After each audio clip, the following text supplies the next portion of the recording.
کیا نیب کہہ رہا ہے کہ کرپٹ پریکٹسز کا الزام برقرار ہے لیکن نواز شریف کو چھوڑ دیں؟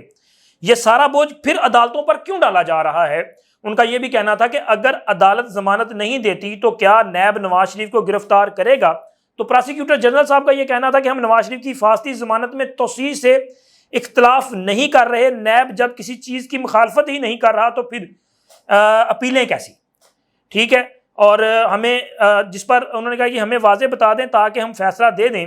عدالت کا یہ کہنا تھا اور عدالت نے ان کو نوٹس جاری کیا ہے اور 2 روز کی میاں نواز شریف کی عبوری ضمانت میں توسیع بھی کی ہے۔ اب جمعرات تک کے لیے کیس ملتوی ہوا ہے، اب نیب وہاں پہ اپنا موقف دے گا اور پھر اس کے بعد عدالت یہ فیصلہ کرے گی کہ میاں نواز شریف کی اپیلوں کو بحال کرنا ہے یا نہیں کرنا۔ لیکن میاں نواز شریف کی گرفتاری کا امکان نہیں تھا کیونکہ پنجاب حکومت نے ان کی سزا کو پہلے ہی معطل کر دیا ہے۔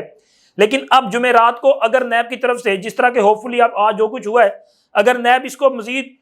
پریس نہیں کرتا، اپوز نہیں کرتا، تو پھر میرا خیال ہے کہ اس پہ آگے کچھ ایسا معاملہ نہیں ہوگا کہ مشکلات پیدا ہوں اور میاں نواز شریف کی اپیلیں جو ہیں یہ بحال بھی کر لی جائیں، ہو جائیں گی، اور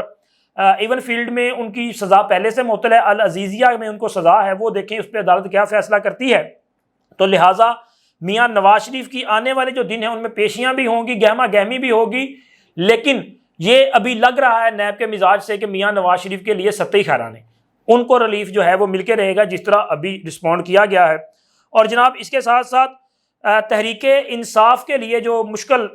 وقت آن پڑا ہے، یعنی کہ جناب تحریک انصاف کی شیرنیوں نے بھی فرار ہونا شروع کر دیا ہے۔ یہ وہ شیرنیاں ہیں جو کہ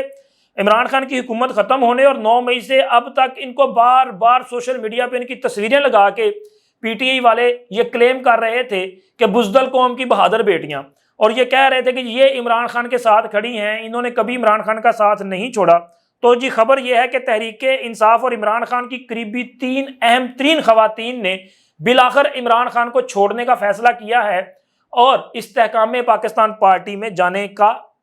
فیصلہ ہو چکا ہے اور وہ جا رہی ہیں۔ اور یہ جو 3 خواتین ہیں یہ بہت اہم خواتین ہیں۔ ایک ہے محترمہ اندلیب عباس صاحبہ،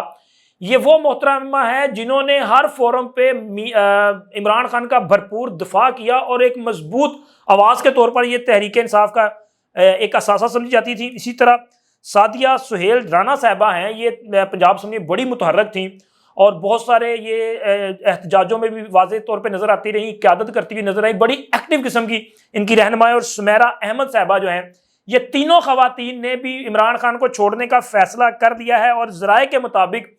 ان کی بنیادی وجہ یہی ہے کہ تحریک انصاف جس پیٹرن پہ چل رہی ہے اور عمران خان نے تحریک انصاف کو نام تو انصاف کا دیا لیکن انہوں نے سیاست انتشار کی، انہوں نے ریاست کے خلاف وہ سنگین قسم کے اقدامات سر انجام دیے کہ جن میں ان کا بچنا انتہائی مشکل ہے۔ اب جو عمران خان کے ساتھ نتھی رہے گا وہ بھی ان الزامات کی زد میں آتا رہے گا، اور اگر آپ نے وہ کیا کہتے ہیں سیاسی طور پہ بھی زندہ رہنا ہے اور آپ نے ریاست مخالف جو ایک ایلیمنٹ موجود ہے اس سے بھی خود کو بچانا ہے، تو پھر ضروری ہے کہ آپ کو تحریک انصاف جیسی انتشاری جماعت سے علیحدگی اختیار کرنا پڑے گی۔ اور جناب یہ فریضہ انجام دینے جا رہی ہیں یہ تینوں خواتین، اور ان کی علیحدگی کی صورت بالکل ویسی ہی ہوگی جیسے فاروق حبیب، صداقت عباسی اور دیگر لوگوں نے کیا ہے کہ انہوں نے عمران خان کی وہ جو سازش تھی اس کو بری طرح سے بے نقاب کیا ہے، اور یہ جس طرح ان کا دفاع کرتی تھی نا اسی پیٹرن پہ اسی جذبے کے ساتھ یہ عمران خان کی سازشوں کو بھی بے نقاب کریں گی، اور ان کی گواہیاں بھی عمران خان کے لیے ایک سنگین قسم کا وہ کیا کہتے ہیں شہادتیں ہوگی، وہ گواہیاں ہوں گی کہ جن کو جھٹلانا عمران خان کے لیے مشکل ہوگا۔ بھائی یہ وہ خواتین ہیں جو مختلف میٹنگز کا حصہ رہی ہیں، یعنی کہ یہ چونکہ اہم رہنماؤں میں شامل ہیں، ان کی موجودگی میں فیصلے ہوتے رہے ہیں، ان کو ہدایات جاری کی جاتی رہی ہیں، بلکہ نہ صرف عمران خان، بشرا بی بی جو کچھ گل کھلاتی رہی ہیں، سیاست میں کس حد تک انوالو رہی ہیں، اس سارے کا پردہ چاک جو ہے وہ ہو جائے گا، اور یہ عمران خان کے لیے اور بشرا بی بی کے لیے جو ہے وہ ایک بری خبر ہے۔ تو لہٰذا ایک تو اس پہ بچنا ان کا مشکل ہے، اور اب آئیں گے جناب میاں نواز شریف نے جو چونکا دینے والا فیصلہ کیا ہے وہ بڑا اہم فیصلہ ہے۔ میاں نواز شریف کی واپسی سے قبل یہ خیال کیا جا رہا تھا کہ میاں نواز شریف جب واپس آئیں گے تو وہ جس طرح کا ایک اسٹیبلشمنٹ اگینسٹ نیریٹو لے کے چل رہے تھے، یعنی کہ انہوں نے مختلف نام بھی لیے، تو تو سوچا یہ جا رہا تھا کہ واپس جب آئیں گے تو میاں صاحب نے آنے کے بعد جو ہے وہ پھر وہی نام لینے ہیں، لیکن انہوں نے واپس آ کے جو تقریر کی اس میں کسی کا نام بھی نہیں تھا، اور بڑی اچھی تقریر بھی تھی، اس میں انہوں نے عام معافی کا اعلان بھی کیا۔ ان کا یہ بھی کہنا تھا کہ وہ کسی قسم کی انتقام کا جذبہ یا خواہش نہیں رکھتے، اور انہوں نے دعا بھی مانگی کہ اللہ مجھے اس قسم کی جو انتقامی کاروائیاں ہیں ان سے بچا کے رکھے، مطلب مجھے میرے من میں کبھی ایسا خیال نہ آئے۔ یہ اچھی سوچ ہے، لیکن چونکہ میاں نواز شریف پاکستان کی معیشت پہ فوکس کر کے بیٹھے ہوئے ہیں تو میاں نواز شریف نے یہ ایک وہ کیا کہتے ہیں پختہ فیصلہ کر لیا ہے کہ جی ہم نے پاکستان کی معیشت کو بحال کرنا ہے، اور وہ میثاق جمہوریت کی طرز پر، میثاق جمہوریت بنیادی طور پہ بے نظیر بھٹو صاحبہ کا جو ہے وہ ایک ایفرٹ تھی، انہوں نے سب سے پہلے اس پر ایفرٹ کی تھی، پھر اس کے بعد میاں نواز شریف کو اس میں شامل کیا، ان کے ساتھ میثاق جمہوریت لندن میں سائن کیا، اور بعض اب دیگر سیاسی جماعتیں بھی اس میں شامل ہوئیں، ایون کہ ایک موقع پہ عمران خان صاحب کو بھی آفر کیا گیا تھا لیکن وہ اس میں شامل نہیں ہوئے۔ عمران خان کو میثاق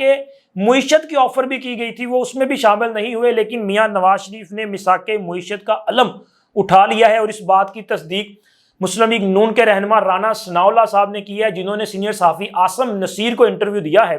اور اپنے اس انٹرویو میں ان کا یہ کہنا ہے کہ میاں نواز شریف جو ہیں وہ کسی قسم کی، ایک تو وہ انتقامی کارروائیوں پہ بلیو نہیں رکھتے، وہ کہتے ہیں کہ ہمیں انتقام کی بجائے فوکس رکھنا ہے، پاکستان کو اس کے پاؤں پر کھڑا کرنا ہے، ہم نے میثاق معیشت کی بات کرنی ہے، اور اس کے لیے وہ کہتے ہیں کہ وہ پیپلز پارٹی کی قیادت یعنی کہ آصف علی زرداری صاحب، مولانا فضل الرحمان اور دیگر لوگوں کے ساتھ ملاقاتیں کریں گے۔ آئندہ آنے والے دنوں میں امید ہے کہ آئندہ ہفتے سے یہ ملاقاتوں کا آغاز کیا جائے گا، لیکن تحریک انصاف کے حوالے سے ان کا فیصلہ یہ ہے، یعنی کہ ان کی سوچ یہ ہے کہ جو لوگ 9 مئی کی سازش میں ملوث ہیں یا انہوں نے یہ سازش بنائی، پلان کیا، عمل درآمد کیا، ان لوگوں کے علاوہ جو دیگر لوگ پی ٹی آئی کے ہیں جو انتشار کی سیاست کا حصہ نہیں ہے، جو 9 مئی کی مذمت بھی کرتے ہیں، 9 مئی میں شامل بھی نہیں ہیں، ان کے لیے سیاسی سپیس ہونی چاہیے، پولیٹیکل سپیس ان کو دیں تاکہ وہ اپنا کردار ادا کریں، ان کے لیے الیکشن میں بھی سپیس ہونی چاہیے۔ تو یہ ایک بڑی سوچ ہے، اور یہ چونکا دینے والی سوچ ہے کہ میاں نواز شریف جن کے بارے میں یہ خیال تھا کہ وہ تحریک انصاف کو 1% بھی سپیس دینے کے لیے تیار نہیں ہوں گے، تو وہ اس بات پہ ذرائع کا یہ کہنا ہے، اور رانا ثناء اللہ بھی دبے لفظوں میں اس کی تصدیق کرتے ہیں کہ وہ اس بات پہ ایگری ہیں کہ جو اس میں شامل نہیں ہیں ان کے لیے جو ہے ان کو سیاسی جو سپیس ہے وہ ملنی چاہیے تاکہ وہ سیاست میں اپنا کردار ادا کر سکیں، اور دیگر لوگوں کے ساتھ بھی جو ہے رابطے کیے جائیں گے۔ اسی طرح رانا ثناء اللہ کا یہ بھی کہنا تھا کہ یہ جو سیفر کا کیس ہے یا القادر ٹرسٹ کا کیس ہے، اس میں تو کسی گواہ کی ضرورت نہیں ہے، عمران خان صاحب کی تقریریں خود ہی اس میں گواہی موجود ہے کہ وہ تسلیم کرتے ہیں کہ سیفر ان کے پاس تھا، وہ تسلیم کرتے ہیں کہ جی میرے خلاف سازش تھی اور انہوں نے وہ سیفر لہرایا، تو یہ جرم کیا نا۔ اور اسی طرح القادر میں انہوں نے وہاں پہ بند لفافے میں اس کی منظوری لی کابینہ سے، اور اس کے عوض تقریباً 7 ارب روپے کی پراپرٹی جو ہے وہ لی ہے ملک ریاض سے۔ تو یہ الزام جو ہے یہ بہت بڑی بات ہے، تو وہ اس پہ، اور اسی طرح رانا ثناء اللہ صاحب نے شاہد خاقان عباسی اور مفتہ اسماعیل کے حوالے سے بھی ایک بڑی خبر دی ہے، ان کا کہنا ہے کہ یہ لوگ کہیں نہیں جائیں گے،